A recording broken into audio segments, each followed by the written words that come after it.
All right, how's everyone doing? Good. All right, so I'm going to be talking a little bit about how to make apps and the experience I've had in my app company. My name is Brady Acton. I'm a sophomore VSB student, finance, but currently I lead over 20 people at my own tech startup, Aegis, which is a mobile development company. I started building apps from scratch in my dorm room, coded them myself, kind of led development, outsourced a little bit of it just to speed up the process, and then I pretty much led into post-production. I was named a finalist for the Innovator of the Year by Pico, which is Philadelphia Energy Company. I entered the world's largest entrepreneurial competition, the Batesh contest, and I pitched an app concept. And then I've been interviewed on iPhilly Radio, and I was a guest speaker. I was teaching people how to make apps at Philly Tech Week last year. That's pretty much just to let you know I didn't read how to make apps in like a dummies book or anything. Yeah, et cetera. I've done other things. So basically, going from concept to market. So you have this great app idea. How do you get it to market? Well, it doesn't matter if you're Facebook, Uber, Instagram, or just some small app. It's all the same across the board. And it's the 3Ds. It's design, development, and distribute. So basically, I'm going to start with the great idea. So what makes an idea great? Pretty much every idea has a certain impact in the brain that makes people attracted to it. So games, utilities, photography, and social networks all release certain chemicals in the brain, mostly dopamine, which gives you a reward system reaction. Games, utilities, photography are a little bit more complex, but I'll give you an example why a social network is so popular. Basically, social networks pertain to a person's insecurities. So the reason people like social networks is the liking system. So they post a pic, and then they have tons of people like their pics, and they get a certain dopamine rush, which is basically the reward system in your brain giving you some security. So that's a great idea. And then design. So how to design an app. What I would do first, and what I have done, is draw all the screens out on paper. So every single screen that a user can see in the app, you should write it out in like an 8.5 by 11, where you have different rectangles. I do 3 by 3, so that's 9 different screens, and I usually have about 3 or 4 pages of that. And then I go into PowerPoint, which a lot of people don't use PowerPoint, but it's actually the easiest one to use. And then I create shapes. You go insert shape, and then you can format it in a certain way that it looks like more app-like than basically your sheet. And then I go into Photoshop and Illustrator, and that's how you create the vectors. So the vectors are everything you input into the app. So say for the Facebook app, the Facebook logo in the app is an individual vector that was created on Photoshop. And for every app, there's about 50 vectors, and you create all those in Photoshop. And then you upload those to Dropbox, and you give everyone, including your developers, your graphic designers, access to that, so they can input all the vectors into the code, and then it'll look how it does in real life in the app. So I made a game a while ago. I don't have the exact sheet, I don't have the sheet that I did the original, like the rough draft on, but that's what I did in PowerPoint. And then this is what it ended up looking like in the game. So the fish was a vector, the gold coins were a vector, the house was a vector, the background was a vector, and there were about 20 vectors on that screen alone, and then I uploaded it to Dropbox and I inserted it into my code. And now the developing side. There's about 5 coding languages. It can go up to about 8 or 9. And those are really like learning different languages like Chinese, French, Spanish. So it does take a while to do that. Experienced developers usually take them 6 to 7 years to learn how to like code apps. But you really don't have to do that. It's incredibly cheap to hire people to do that for you. I coded them, but it took me 5 or 6 years to learn how to do it, and time I should have spent just hiring someone to do it. And then the way you hire people is you go on different websites like freelancer.com, which is the best one, Guru, Elance, which is owned by Upwork. And basically you post a project like, I need an app coded, it's a game, whatever, and you tell them all the details, and then they'll bid a price, like how much they're willing to work for it. And getting into the price, this is what it looks like to code an app, and multiply that by about 100, 150, and that's a simple game, like probably the simplest app, and that's Java, which is considered one of the easier coding languages. But like I said, you should really just hire people to do it. This is a game called Pop the Lock, I believe, and it's grossed about $250,000, $300,000, and I can make this game right now for $200 to $300. So if you think about margin, that's 100,000%. And then this is Doodle Jump. Everyone knows Doodle Jump. This would take me about $600 to $700 to do. Not coding any of it by myself, just having someone code it. And its revenue is exceeded $100 million. And then this is a really simple social network called Yo, which is like the Facebook Poke. And, oops, sorry. This would cost me about $500 to do. And then the revenue of this one is like 50 million. Yeah, so next is distribute. So after you inputted all the vectors that you made on Photoshop into the code, and then you added code to the like the different vectors, like to decide how they move, like when you touch this, what happens, or if you throw the fish, what happens. And then once you insert that into the code by either doing it yourself or hiring a developer to do, usually takes, I don't know, 3 or 4 months just to develop. But once you're done with that, you have to distribute it, obviously. So the left is iTunes Connect, and that's basically the intermediary to get your code out to the world. So once you upload it to that, anyone can go on the App Store and download your app. Or then there's Google Play, which is Android and Samsung, and that's very similar. So yeah, so this is what the Apple one looks like. It's called iTunes Connect. So basically, once you create a login and password, you're given this screen.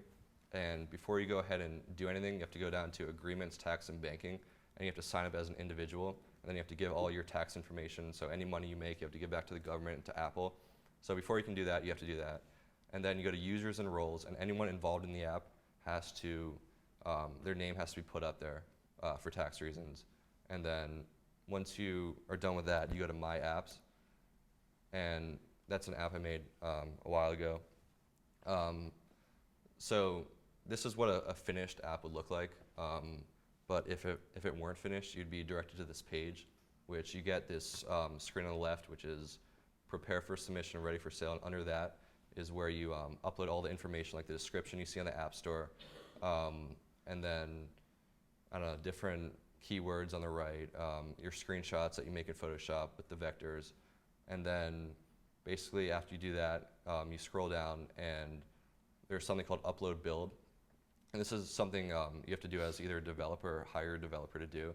And that's basically condensing your code so it fits on iTunes Connect. Like they get 100,000 submissions every week.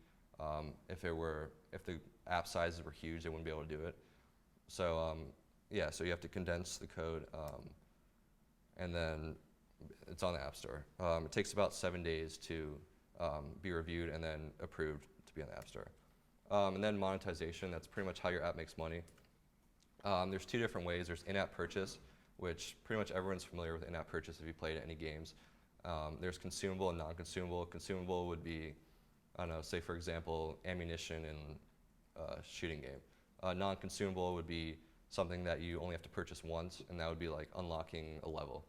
And then this is something I got tripped up on, and it actually made me get rejected the first time when I submitted my app. Inside your code, you have all these in-app purchase codes, which have to be matched up with what's on iTunes Connect. If they aren't, then you won't make any money, and you'll probably be rejected. Or even worse, I was rejected, and I fixed them, and then apparently my developer screwed up, and I lost a lot of money. So that's really important. And then there's ads. So every app you see that has ads, there's either a banner on the bottom or like this really annoying screen that pops up. And there's a banner ad, which is what I said on the bottom, and then like what I said is that pops up. So there's iAd and Google Ad Mob. iAd is what Apple uses, and Google Ad Mob is obviously what Google uses. if you're using iOS and making an app for the Apple AppStore, my recommendation is definitely to use iAd. You can use AdMob, but Google hates Apple and they won't help you at all if you run into trouble. And then if you are making apps for Android and Samsung, use AdMob. It's really not very difficult to learn. The hardest part is developing the app. All right, and big part of making money is actually marketing your app. So free marketing, this goes for really any type of tech startup. The best way I'd say, and this is what Facebook did, was to market on your campus first. So they told everyone on their campus about their app, and they got their website, and they got about 1,000 users in the first week. And then they would go school to school, introducing their platform and getting different people to use it. And if they refused to do that, they would go to different schools around the area and get them to use it, which would pressure the original school into eventually wanting to get it. And then social networks. The best way I'd say to market an app is to create a Facebook page, create an Instagram page, create a Twitter page, and then just follow as many people as possible. There's no limit to that, and it's free, and yeah, it takes time, but people will know what your app is. And then what I would also recommend is once you make the app, to have a soft launch, and that's where you only tell people who you know, and then that way you can get different analytics on how many times your app has crashed, how many times people have been using the in-app purchase and stuff like that. And then if there are any problems, you can go back and fix it before it reaches a mass market and you have tons of problems. And another thing I'm not really going to get into is freelance marketers. Different apps use this where they give a royalty where if certain people in an area end up using the app for the first time, then the marketers will get a royalty on whatever money they made. And then blogs, app review, not really that common, but I thought I would put it. You can go up to different app review sites and they'll review your app. If they like it, they'll put it on their blog. And then paid marketing, through iAd and AdMob, you can actually do this thing called ad hosting where you sign up your app and then they'll put your app on other apps and you have to pay for it, but it's really effective. And then guerrilla marketing, there's hundreds of thousands of different ways to guerrilla market. Reddit did it by making little stickers, and then they would annoy people by sticking on their backpacks and just sticking on the actual people until it was really obnoxious, but they ended up being $1 billion company. So yeah, so I'm going to open it up for questions, but if any of you want to contact me with more questions, or I'm actually starting a new project, if there's any engineers that want work or looking to do something, that's my email, or you can just find me on LinkedIn. So if anyone has any questions, I'll be happy to answer them. Yep. How long does it generally take to finish coding one of those slightly more complex apps? All right. So if you do it yourself and you only have one developer, a simple game would probably take 3 to 4 months. If you were to do something more complex like Instagram or Facebook, you could probably build it from scratch in about 1 year and 2 months. Yeah. But then again, if you have multiple developers, you can cut that in half. All right. Is that a question? Hey Brady, thanks for this. No problem. Can you talk a little bit about revenue stream and how revenue comes in on Google Play compared to iOS and tablet compared to smartphone? Yeah, sure.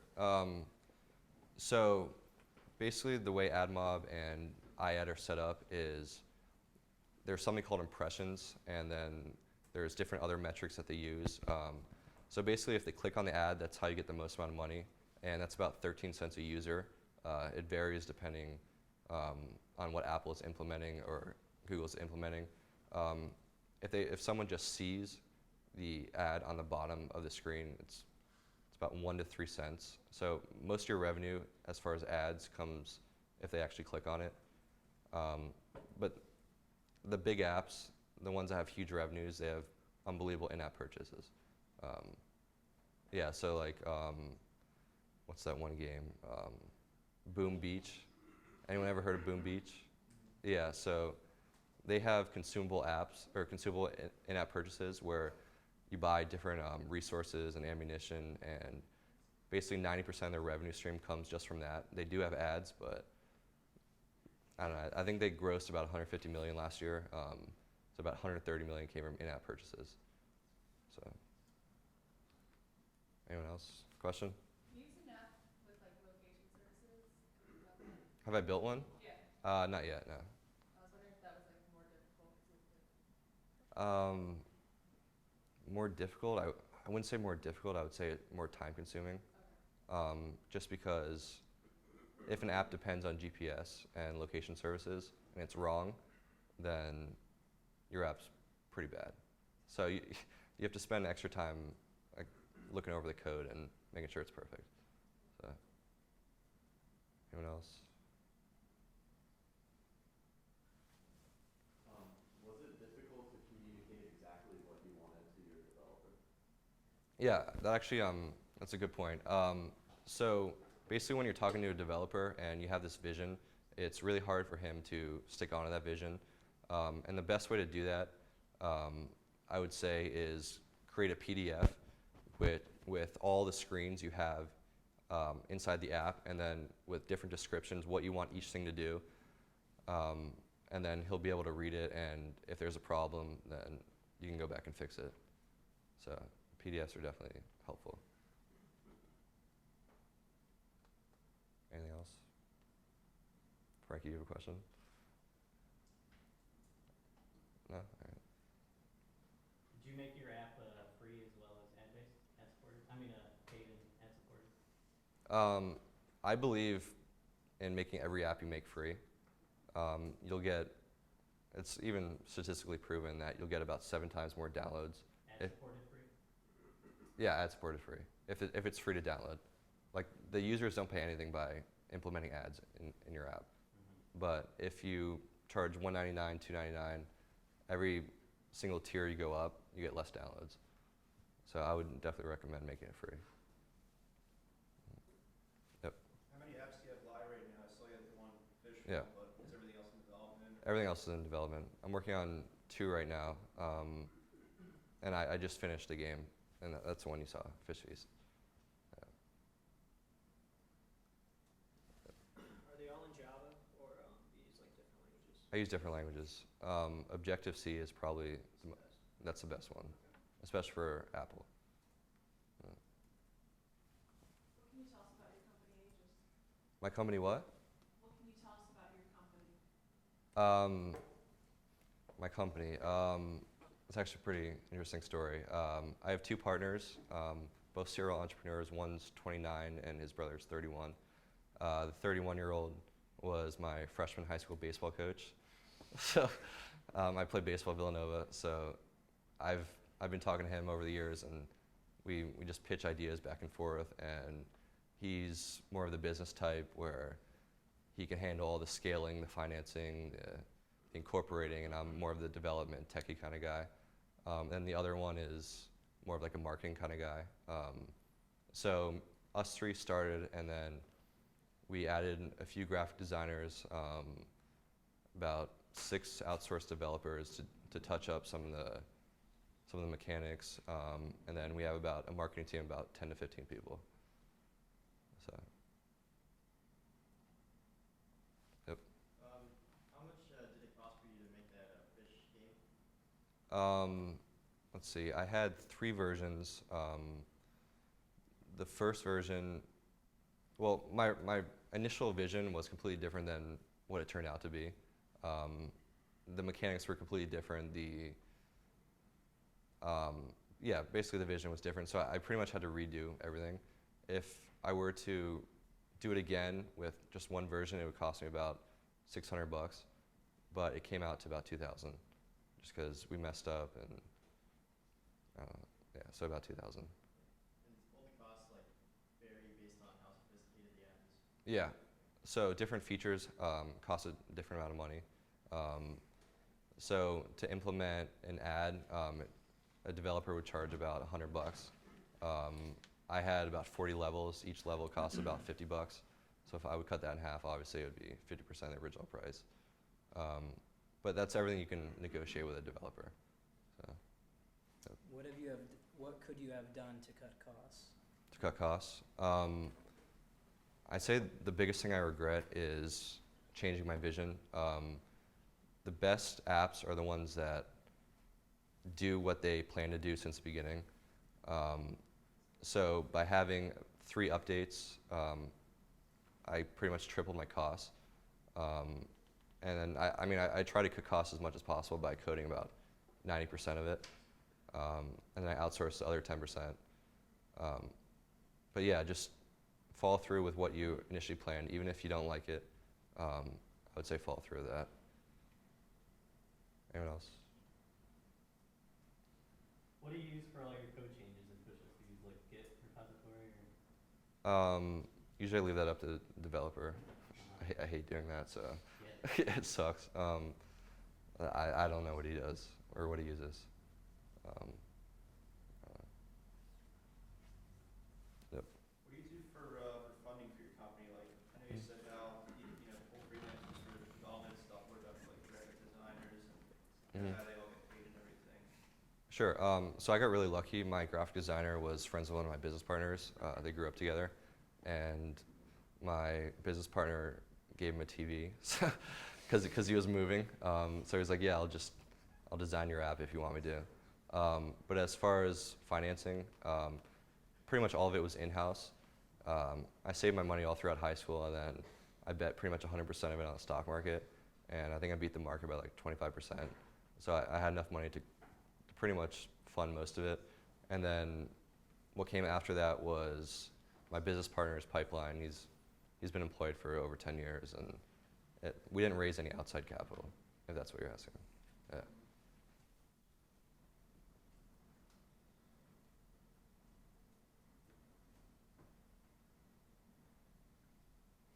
Anyone else?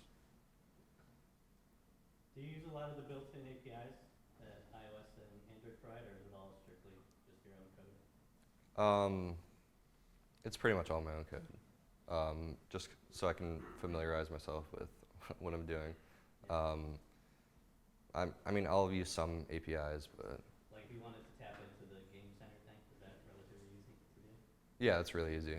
Yeah, it's really easy. It would probably only cost like $60 or $70 to outsource it, so it took me about 2 hours.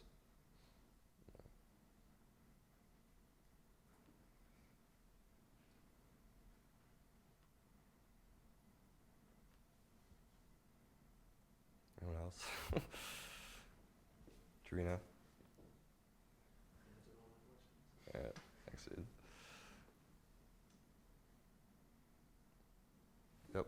How do you make sure that your app idea doesn't get like taken by someone else before? Like, would you have to copyright it or patent it, or even like actually put it out?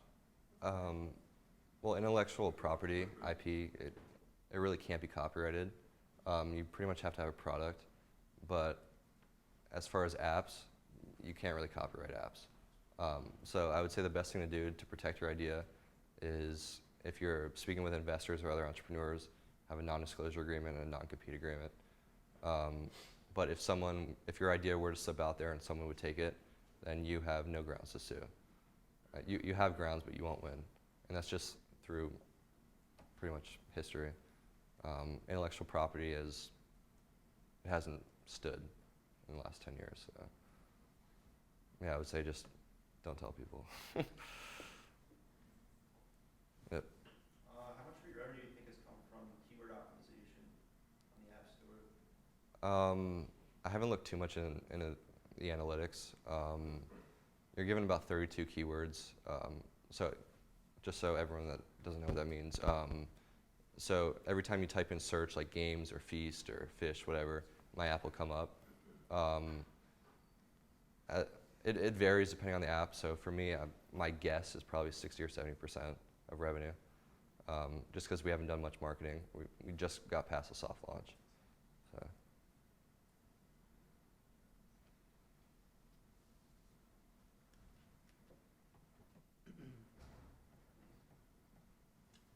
Yep. How do you balance between a simple idea versus a complicated idea? As far as Like developing or thinking of an idea for a game. so if you have an idea for a game Yeah. and you don't know if it's simple or complex, or Yeah. I'm not really understanding your question. Like, Like, Say you wanted to make a game, but you Mm. think it's too complicated, but like someone else might think it's too simple. Like, how do you Mm. like balance that out?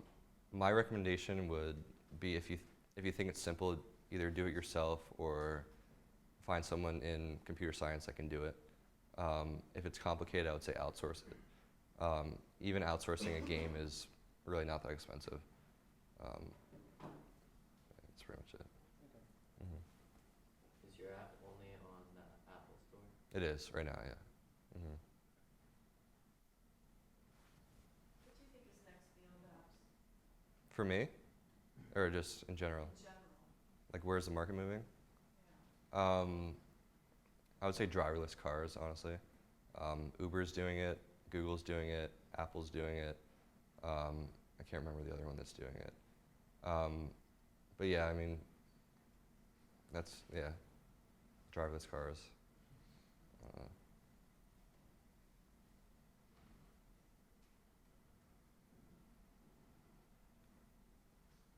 Yep. How do you balance like the hours that your developers work and like how do you manage that as a startup? As a startup? So most of the outsourced developers are either in China, India, or Israel. There's some in Russia, but that's actually really beneficial to a startup because while you're sleeping, they're coding, and then once you get up and start coding, and they're sleeping. So it's pretty much a 24-hour cycle. So the way I talk to my developer is from 10 p.m. to 10 a.m. I tell him what to do, and then he'll do something, and then I'll get up, check his code, and either fix it or add to it. So I would definitely go China only because they're 12 hours apart. So it's kind of split between the day. So you're pretty much working 24 hours a day. Have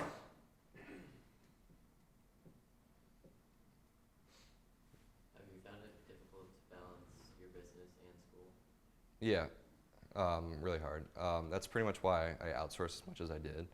I play a Division I sport here. I'm in the business school. I'm taking a lot of classes, and I have my own startup. So I'm pretty much stressed out 24/7. I sleep about 3 or 4 hours a night. Yeah, so it's incredibly difficult, but I definitely recommend it. No matter how busy you are, it's completely worth it.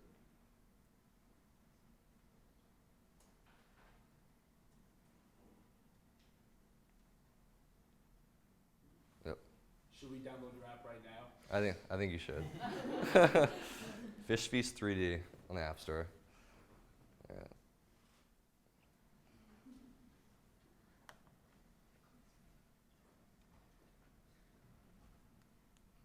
Yep. Is the market in the App Store bigger than the one for Google Play? Yeah, that's pretty much why I did it. I think it's about 35–40% bigger. It's actually more difficult to get an app passed on the App Store, only because Google has almost no restrictions for apps. Their review process is completely minimal because they want to get as many apps on their store as possible to compete with Apple. So about 35–40%.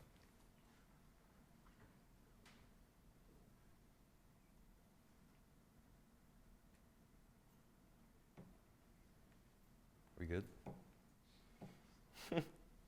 No more questions? Anyone?